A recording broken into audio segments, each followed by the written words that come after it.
इशारा देण्यात आलाय।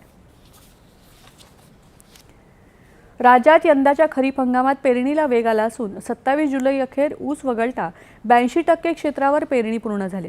ऊसासह एकंदर 119.36 लाख हेक्टर म्हणजेच 76% क्षेत्रावर पेरणी आणि लागवड पूर्ण झाली। पेरणी झालेली बहुतांश पिकं उगवण ते वाढीच्या अवस्थेत असून भात आणि नाचणीची पुनर्लागवड सुरू आहे।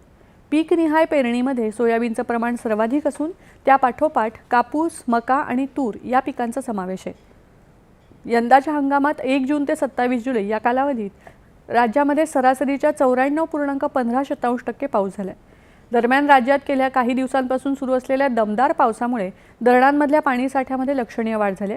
जलसंपदा विभागाच्या आज 31 जुलैच्या अहवालानुसार राज्यातल्या 3029 धरणांमध्ये एकूण उपयुक्त पाणीसाठा 65.24% पोहोचलाय।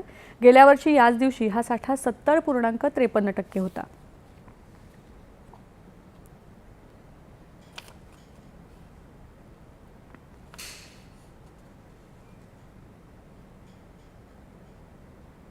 राज्यातल्या काही भागात पावसानं पुन्हा एकदा जोर धरला असून काही प्रमाणात